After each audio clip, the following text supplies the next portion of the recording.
Everyone, চলো তোমাদের সঙ্গে আজকে একটা নতুন ভিডিও শেয়ার করা যাক। আমার বরমশাই তো এখানে একটা শিল্প তৈরি হয়ে গেছে, তাই ভাবলাম এই ভিডিওটা তোমাদের সঙ্গে একটু শেয়ার করা যাক। এই দেখো, এই ফ্লেক্স দিয়ে তোমরা কে কী করো অবশ্যই কমেন্টে জানিও। আমরা কিন্তু ঘরের মেঝেতে পাতি, খাতে পাতি, আর ঘরে টাঙায়ও। আর এই দেখো, আমার বর এখানে বানিয়ে ফেলেছে ব্যাগ। এই ব্যাগগুলো ফ্লেক্স দিয়ে বানিয়েছে, কত সুন্দর করে নিখুঁতভাবে ডিজাইন করে বানিয়েছে, পুরো অরিজিনাল ব্যাগের মতো। আর এই ব্যাগগুলো সত্যিকারের গাইস এতটাই মজবুত, কত ভারী ভারী জিনিস বইলেও না এই ব্যাগটা ছেড়ে না। আর এই ব্যাগটা দেখো, আমার পিসি শাশুড়ির জন্য ভ্যানিটি ব্যাগ হাতে ঝোলানোর জন্য নিয়ে এসে সব জায়গায় নিয়ে যাওয়ার জন্য। আর এই একটা মিনি ব্যাগ আমার জন্য বানিয়ে এনেছে। মিনি ব্যাগটা কিন্তু ভীষণ পছন্দ হয়েছিল আমার। আর এই দেখো, সঙ্গে একটা ওয়ালেটও কিনে এনেছে। ওয়ালেটটাও কিন্তু খুব সুন্দর, সামনেই দেখতে হচ্ছে এগুলো ছোটো ছোটো পয়সা রাখার জন্য, আর এগুলো টাকা রাখার জন্য।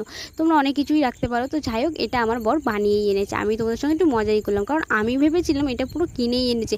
এত সুন্দর নিখুঁতভাবে বানিয়েছে না, আমি ধরতেই পারিনি। তো যাই হোক, আমার বরের এই ব্যাগগুলো কেমন লাগলো তোমাদের অবশ্যই আমাকে জানিও। বরের কাজ যদি ভালো লেগে থাকে প্লিজ এটা লাইক করে দিও। বাই।